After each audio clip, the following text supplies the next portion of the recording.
नमस्कार, आप देख रहे हैं भारत एक्सप्रेस और मैं हूं आपके साथ रोमा हैदर। भारत सरकार ने पासपोर्ट सेवाओं को समय के साथ और ज्यादा सुरक्षित और आधुनिक बनाने के लिए पासपोर्ट सेवा 2.0 के तहत ई पासपोर्ट की शुरुआत की है। जी हां, अब कोई व्यक्ति नया पासपोर्ट बनवाएगा या पुराने पासपोर्ट का नवीनीकरण कराएगा तो उसे चिप वाला हाईटेक ई पासपोर्ट मिलेगा।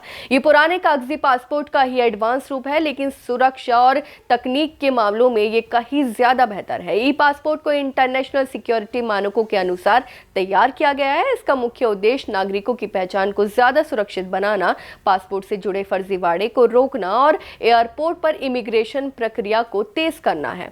आने वाले समय में पासपोर्ट सिर्फ एक यात्रा दस्तावेज नहीं रहेगा, बल्कि यह आपकी डिजिटल पहचान का सुरक्षित माध्यम भी बनेगा। ई पासपोर्ट कितना सुरक्षित है, चलिए ये भी आपको बताते हैं। ई पासपोर्ट की सबसे बड़ी खासियत इसके कवर के अंदर लगी माइक्रोचिप है। इस चिप में पासपोर्ट होल्डर की डिजिटल फोटो, फिंगरप्रिंट और अन्य जरूरी बायोमेट्रिक जानकारी सुरक्षित रूप से स्टोर रहती है। ये पूरा डेटा एन्क्रिप्टेड होता है, यानी इसे आसानी से कॉपी करना या इसमें छेड़छाड़ करना लगभग नामुमकिन है। इस तकनीक की मदद से पासपोर्ट फ्रॉड, नकली पहचान और अवैध रूप से किसी देश में प्रवेश जैसे मामलों पर काफी हद तक रोक लगेगी। वहीं इंटरनेशनल एयरपोर्ट पर ई गेट के जरिए पासपोर्ट ई स्कैन होते ही यात्रा की जानकारी तुरंत सिस्टम में पहुंच जाएगी। इससे इमिग्रेशन काउंटर पर लगने वाली लंबी कतारें कम होंगी और यात्रियों का समय बचेगा। कुल मिलाकर विदेशी यात्रा पहले से ज्यादा आसान और तेज हो जाएगी।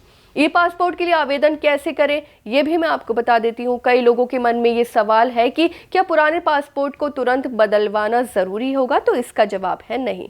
जी हाँ, अगर आपके पास अभी पुराना पासपोर्ट है और वो वैध है तो वो अपनी एक्सपायरी डेट तक पूरी तरह मान्य रहेगा। आपको जब नया पासपोर्ट बनवाना होगा या रिन्यूअल कराना होगा, तभी आपको ई पासपोर्ट मिलेगा।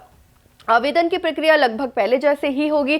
सबसे पहले आपको पासपोर्ट सेवा पोर्टल पर जाकर ऑनलाइन आवेदन फॉर्म भरना होगा। इसके बाद अपॉइंटमेंट बुक करनी होगी और तय तारीखों पर नजदीकी पासपोर्ट सेवा केंद्र में जाकर दस्तावेजों का सत्यापन करना होगा। वहीं आधार कार्ड, बर्थ सर्टिफिकेट और एड्रेस प्रूफ जैसे दस्तावेज जरूरी होंगे और इसके साथ ये भी जरूरी है कि आवेदक का कोई गंभीर आपराधिक रिकॉर्ड ना हो। यानी ई पासपोर्ट को लेकर एक राहत की बात यह भी है कि सरकार ने इसकी फीस में कोई बढ़ोतरी नहीं की है। वहीं आपको बता दूं कि ई पासपोर्ट को लेकर एक राहत की बात यह भी है कि सरकार ने इसकी फीस में कोई बढ़ोतरी नहीं की है।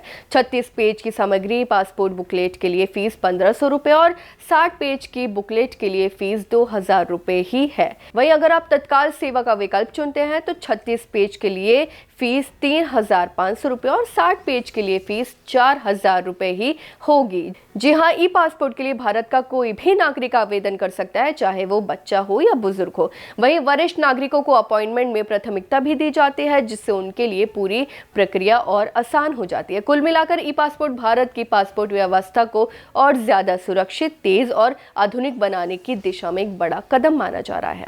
आपकी इस बारे में क्या राय है, हमें कमेंट करके जरूर बताएं। फिलहाल इस खबर में बस इतना ही और ऐसी ही तमाम खबरों को देखने के लिए देखते रहिए भारत एक्सप्रेस।